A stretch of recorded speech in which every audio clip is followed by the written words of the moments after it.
Well, you probably heard about the copper thieves who blacked out so many streetlights across Tulsa. Now, some new details you haven't heard and need to know. Like the huge amount of taxpayer money we're spending on electricity for streetlights that haven't worked for months. So Channel 8's I-Team has been looking into the problem. Investigative reporter Maureen Wartz joins us now. Maureen, you've discovered a lot. Yes. Now, we found out that Tulsa taxpayers are shelling out thousands of dollars a year to power streetlights that aren't on.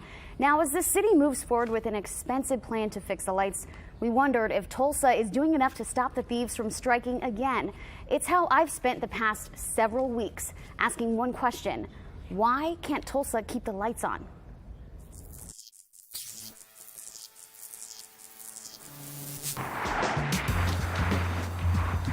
In a great city like Tulsa, this feels like a third world problem.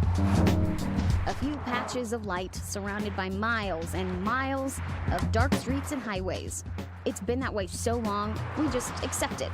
Sometimes because we forget this isn't how things are supposed to be.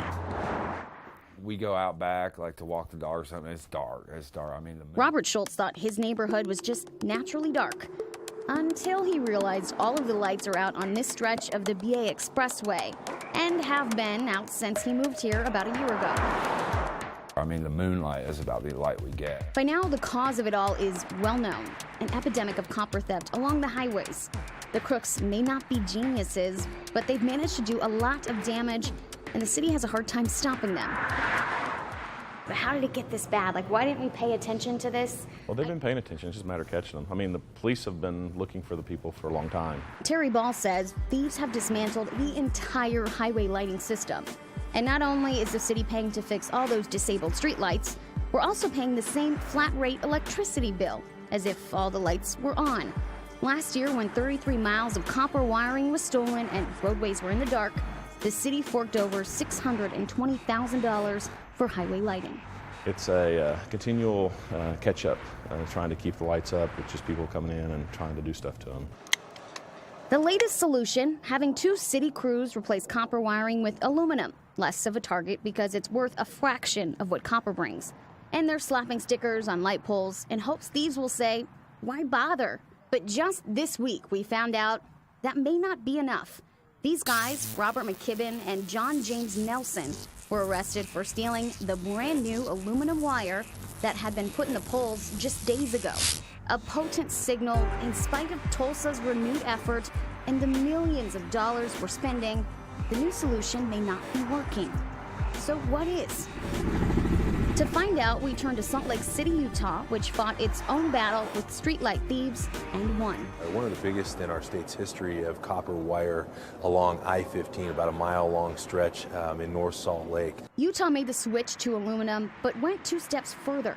They buried the boxes that gave access to the wiring, and they set up sensors on the lights with copper wiring in them. Expensive, but it's worked. It's not always easy because we don't have just, extra money sitting in a pot ready to go out and repair these type of criminal activities. 1, 2, 3, 4.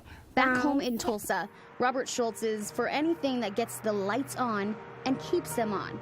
Burglars have broken into his home twice. Makes it kind of a target, and then without the light, and if it's dark back here, that just makes it that much more attractive, I think.